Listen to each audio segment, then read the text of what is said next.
Big 12 media days in the rearview mirror, so now we're all looking forward to the start of the college football season. I'm Pete Mundo. We're Heartland College Sports. We always appreciate you being here, subscribing, YouTube, podcasts, and of course, always grateful to our radio affiliates. He is Andy Staples On3.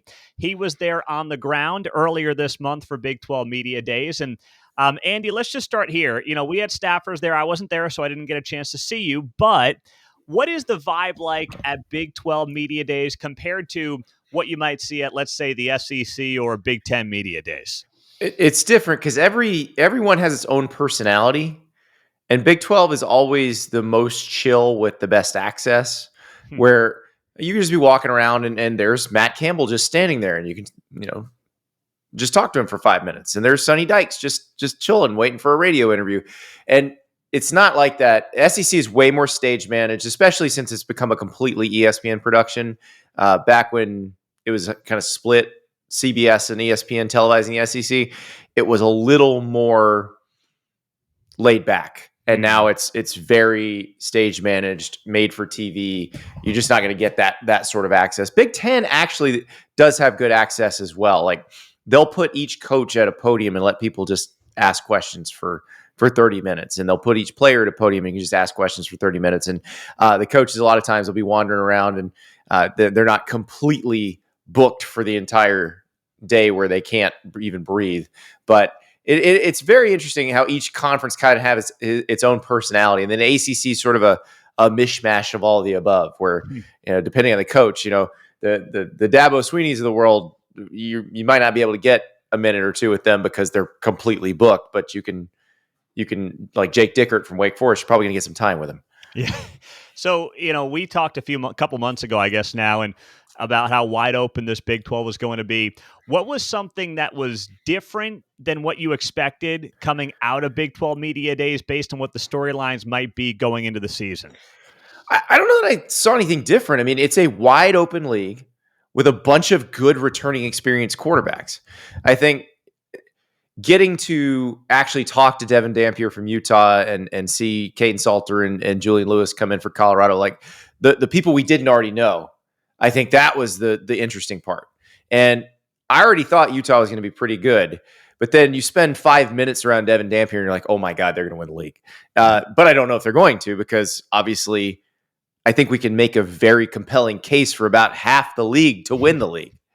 Yeah, absolutely. Now, when you think about the coaches in the Big 12, and obviously you saw them all at media days, was there one that stood out to you? I mean, you know them all, obviously. There's only two new guys, Rich Rod and Scott Frost. But was there someone that exceeded your expectations? And if so, who? I mean, a lot of these guys I've known for a while, so it doesn't – I'm trying to think of did I meet anybody that I hadn't met before? Not really. Deion Sanders did not come to our little On3 room. All the other ones did. So I've not really gotten any one-on-one time with Coach Prime yet. So, but obviously I've been watching him since I was a kid. Yeah. The other coaches, I've dealt with pretty much all of them. And, they are a good group. Like they're a really interesting group because they actually like each other quite a bit. Like, and it's strange because I know fans of rival schools want to hate the rival, but like Chris Kleiman and Lance Leipold are not going to hate each other. Like there's a lot of mutual respect there, and obviously their backgrounds are really similar. But it is fun talking to one and then the other, and then you realize, okay, these guys are bitter rivals, their schools, but they are very similar in terms of coaching DNA. And I like that. And there's just some good dudes. Like Matt Campbell is a lot of fun to talk to because this is a guy who's had some opportunities to go places other than Iowa State, but he knows where he can be successful. He knows what he needs to be successful, and he knows what environment he's looking for. And I think he understands he's got a really good thing in Ames, and I appreciate that. And he'll tell you, like, I don't know that I'm made for some of these crazy jobs where they're expecting you to win the national title every year. He likes being able to recruit and develop players. And the thing is, the way it is now with the rev share, I think that gives people like Matt Campbell and Chris Kleiman and Lance Leipold a lot better chance than they had before to be successful, because they didn't have really a budget to speak of in terms of player, NIL player retention. Now you're giving them some money. Like, I will take Matt Campbell with $12 million to spend on players, or a lot of other coaches if you gave them $25 million to spend on players. Mm-hmm. That's a great point. And what about, you probably have had these conversations privately with coaches, but if you're a Big 12 coach, you're Matt Campbell, you're Chris Kleiman, you've got one of these jobs, you're going to make $4, $5, $6, $7 million a year. You know what the expectations are. You know where the bodies are buried. You don't have a fan base that's going to be on you if you don't win a national championship. At what point does lifestyle overcome the extra 2, 3, 4, 5 million a year when you're already making millions? I think we're seeing a lot of coaches get to that point. I think we're seeing that more often now. And I remember talking to David Cutcliffe about this years ago. David Cutcliffe at the time was coaching Duke, and he had taken Duke to the ACC championship game, which is, that's an amazing feat. And so obviously other schools were looking around at him. And he's like, listen, I remember what it was like being Ole Miss's coach. I remember those crazy people running me off because I didn't have Eli Manning anymore. Like, why would I put myself through that again? Yeah. And I think other coaches have figured that out. Like, hey, I'm making good money. Kenny Dillingham's a great example here now. A lot of it is with Kenny, he's at home.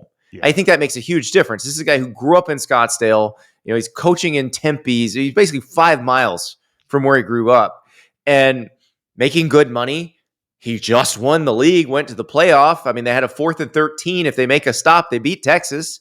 Like, why does he need to go anywhere else? And it's interesting because I think if Kenny wasn't from Scottsdale, we'd probably be like, oh, when's Kenny going to get the Auburn job or whatever? But you look at that situation, why would you? Why would you change anything? You got a good thing. Mm-hmm. You absolutely do. It's so true.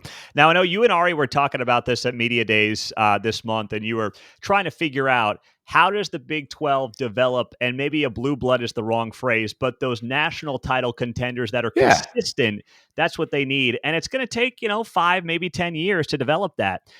Who do you like? Who would your odds-on favorite be for that? Well, Texas Tech's trying to do it. Yeah. They're spending the money. Mm-hmm. And it's interesting, though, because we talked to Cody Campbell on the show, and obviously he's trying to do one thing when it comes to the governance of college sports, and another thing entirely when it comes to what he's doing funding Texas Tech. Now, if the rules don't fundamentally change, and if you can just keep spending, you have to keep doing it. Like, that's the thing that makes Ohio State, and Alabama, Georgia. They keep throwing money at the problem. Now, they're good at it. They have very good coaches. They're good evaluators. They're good developers. You have to do all of that stuff. Like, you could throw money at it and nothing can happen too. And that's the other part of it. And that's why it was very interesting talking to Joe McGuire, because he is very realistic about what this year means and what they're doing. This puts phenomenal pressure on Joe McGuire, having this expensive a roster. And he knows that. He'd better win with it, or they will find someone else, because if they're going to invest like that, you better give them an ROI.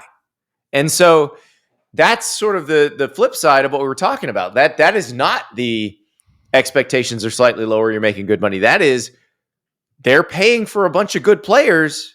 You had damn well better win. Did you get a sense that Texas Tech is developing into that, like, hated team that doesn't really exist in the Big 12 right now, or is it just too early to tell? Well, they have to win. Like, let's say they go run through the conference this year and they spend all this money and everybody's like, oh, they bought a conference title. Well, guess what? That's within the rules, so you guys should have been doing that too. But if they don't, let's say they fall flat on their faces and they don't even make the Big 12 title game, everybody's gonna be like, see, you can't just buy it. You got to develop it.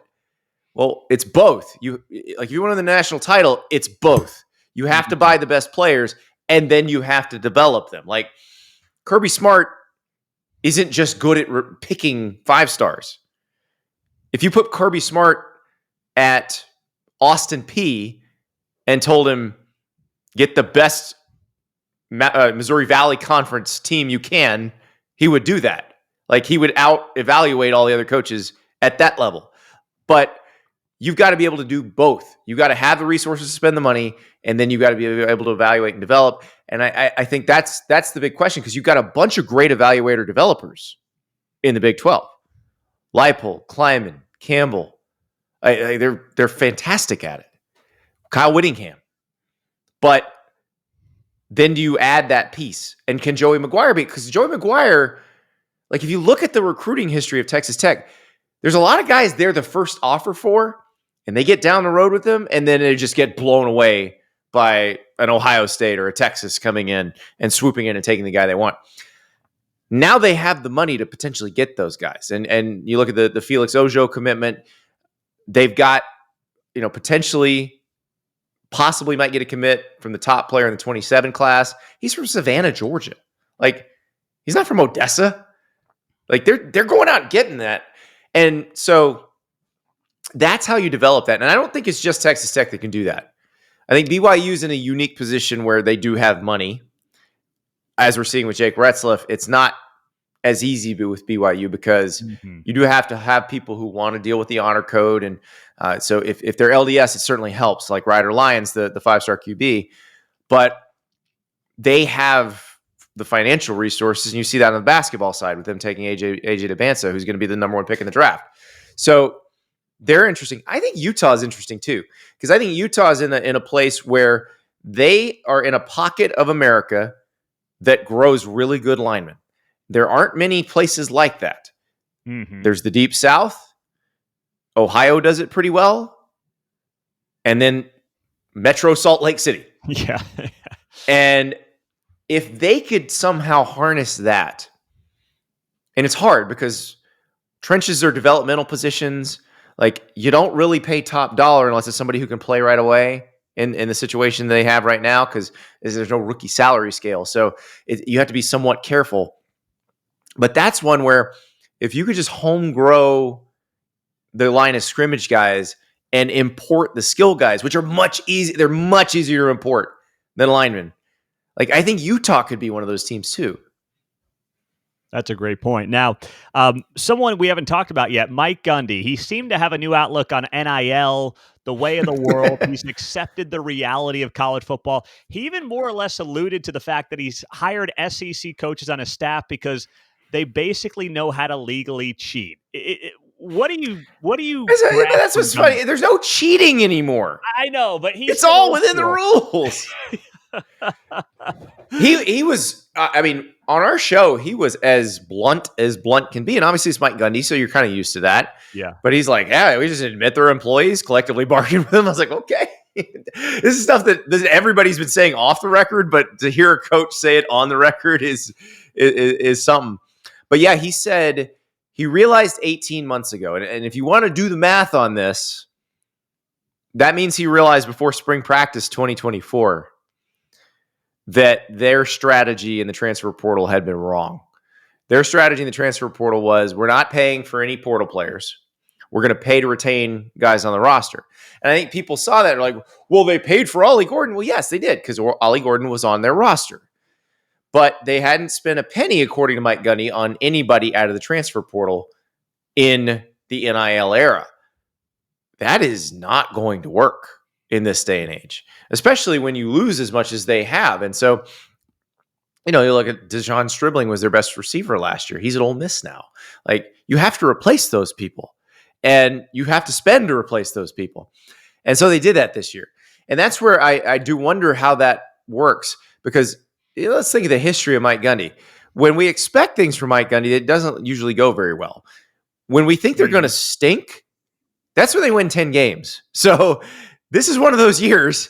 And when we talk about great evaluators, developers, Mike Gundy's one of the great evaluators. Like, what he's done at Oklahoma State in 20 years, it's not quite Bill Snyder level magic, but it's close. Like, think about what Oklahoma State was. I'm showing my age here, but Les Miles is the coach before Mike Gundy. He was doing pretty well there, but they still weren't an every year bowl team even. Like, that's how far they had to go. And last season was terrible, but if you look at what Mike Gundy's done relative to the history of that program, they've been incredible. So I am wondering, now that he's trying to play the same game as everybody else, do they get better pretty quickly? Because again, he's a really good evaluator. Now, speaking of coaches in the Big 12, I don't think there's like a burning hot seat. Maybe you feel differently, but Brent Brennan at Arizona stands out. Yeah. Scott Satterfield at Cincinnati are kind of the two that I think about. Gundy too. I mean, yeah, we still haven't gotten the number on what the new buyout is, or if the buyout changed. We know he did cut his salary, but they were at loggerheads for a minute last year, and I don't think Oklahoma State had the cash to fire him, but I think if it goes poorly this year, they might find it. So would you put him atop of the list ahead of Satterfield and No, Brennan? Brennan's the top of the list. Yeah. Okay. And that's just because of how poorly last year went with Fafita and McMillan and all those guys back. Yeah, no more and no more T-Mac now, and there's been a talent drain. You bring Fafita back, but Brennan said they just couldn't protect him last year, and I thought, okay, that's a good. It's good if Fafita is healthy, but you do have to protect him this year. Mm-hmm. And I don't know that their personnel is better this year than last year. That's a good point. Brett Yormark obviously opened up media days this month, and he was really adamant about not doing a 4-4-2-2 model for the college football playoff. We want 5 auto bids for the conference champs and 11 at-larges. I get it. It seems like the SEC and the Big Ten are on different platforms as well, and they've got different stances. Well, the SEC and the Big 12 are on the same They're on wavelength. the same page, right? But they weren't. Mm-hmm. So around conference meeting time in late May, and the SECs and the Big 12s were basically at the same time. They were simultaneous. The SEC was considering the auto bid situation. And in fact, the SEC athletic directors went into that meeting saying, hey, look, we know, Greg Sankey, you would like us to go to 9 conference games. In fact, some of the ADs had been pushing him to go to 9 conference games, and then they changed their minds after the playoff selection last year. But their thing was, okay, we'll go to 9 conference games if you say yes to this auto bid thing. The coaches in the SEC came in, and usually, honestly, the ADs and the presidents don't listen to the coaches at all. But the coaches came in and were like, this is stupid. Why are we doing this? We could get more teams in if it's just an at-large situation. And so they actually talked everybody else into the idea of this 5-11 thing. The Big 12 was very adamant, and the ACC was very adamant all along that they wanted the 5-11. And it's interesting because I see criticism of that in some places where they say, but if you take the auto bids, you probably would get more teams into the playoff. Like for the Big 12, you're going to get 2 in every year. You don't know if you're going to get 2 in every year otherwise. You can't do it. You cannot do it. I think what Brett Yormark has done, what the AD and the ADs were adamant, because I think Yormark he's new to all this still. And I think he was looking at all of it and taking it all in. And the AD said, you cannot do the auto bids. The coaches said, you cannot do the auto bids. And it's true. You can't willingly codify your own inferiority. You can't sign a piece of paper that says we are worth half as much as the Big Ten and the SEC. You can't do it. Even if it hurts you ultimately in terms of getting teams into the playoff, you can't say that, because what are they going to take away next time? If they made you admit to this time, next time they may go, oh, okay, you only get 1 this time. So I like what Mark Carlin, the Utah AD, said back in May. Earn it. We don't mind earning it on the field. I think that's the perfect attitude. And it seems like that's now where, do you think that's where this is all headed, to a 5-11, or is the Big Ten kind of the outlier because they're a more top-heavy conference? It's very interesting. The Big Ten still wants the auto bids, but I think Greg Sankey may be rope-a-doping them, or at least attempting to rope-a-dope them a little bit. Greg Sankey is the SEC commissioner. Everybody outside the SEC seems to think that everybody in the SEC wants to stay at 8 conference games. That's not true. Sankey wants them to go to 9 and has wanted them to go to 9 for a while. There are certain schools that have wanted to go to 9 because they want to sell more tickets, because they want more variety in their home schedule. What some of them didn't like last year was they felt like, okay, the SEC 8-game schedule is hard, and harder than most Big Ten 9-game schedules. Because I've asked people this, as the Big Ten, because it's mostly the Big Ten folks that complain about this. I was like, okay, like Brett Bielema, which 8-game SEC schedule would you trade your 9-game Big Ten schedule for? The answer is Missouri. The other 15 you wouldn't touch. Like you wouldn't get near them. You would keep your 9-game Big Ten schedule. So that's where they're coming from on that. But Sankey and some of the other people are telling them, look, here's the thing. If we can make the committee consider the totality of the schedule, you can play 9 conference games. The Floridas and the South Carolinas who have to play the Florida States and the Clemsons and Georgia playing Georgia Tech and Kentucky playing Louisville, you can keep playing those games. If you want to schedule another hard game, you can. Because you look at, like, Florida's playing Miami and Florida State this year. South Carolina's playing Virginia Tech and Clemson. Like, so you can do that. And if everybody's doing something similar to that, it'll be great. They're just worried that the Big Ten schools are going to schedule 3 cream puffs and then play their 9, which a lot of them are doing. But I think now they've got it where if they can break the Big Ten on this thing and make the Big Ten say, well, we'll take 5-11 if you do a 9th conference game. Greg Sankey's be like, oh no, we have to do 9 conference games. The thing I've been trying to do for years. Which will get us more money from ESPN, by the way. Last thing in the next minute, Andy, should the Big 12 consider dropping to 8? If they want. I mean, just to kind of and try to get more non-conference with the SEC, ACC. Well, if the SEC goes to 9, they're not going to they'll lose some slots. So that's a good point. Be the Big Ten ACC challenge. Yeah. Hey, Colorado Georgia Tech's going to be one of the awesome games of Week 1. I'm pumped about that. It is. It's going to be a pretty darn good non-conference across the Big 12, at least from what I've been looking at. Baylor Auburn, by the way. Yes, Friday night, Week 1. That's a banger. That is good. And don't forget, Week 0, Farmageddon Week 0 is going to be weird in Dublin. But the greatest thing we've ever imported to another country. Yes. I mean, they're going to love us so much more after K-State and Iowa State. They're like, the Irish people are like, these are the best people in the world. I know it. I don't know if there's any tariffs involved in that. We got to figure that out, too, with everything going on right now. I think we're sending it over. Yeah, it was reciprocal. Well, hopefully not. Hopefully we still send them over there. Oh, that's great. Andy Staples On3 does a fantastic job. Andy, thank you for joining us on the show. We appreciate it. My pleasure, Pete.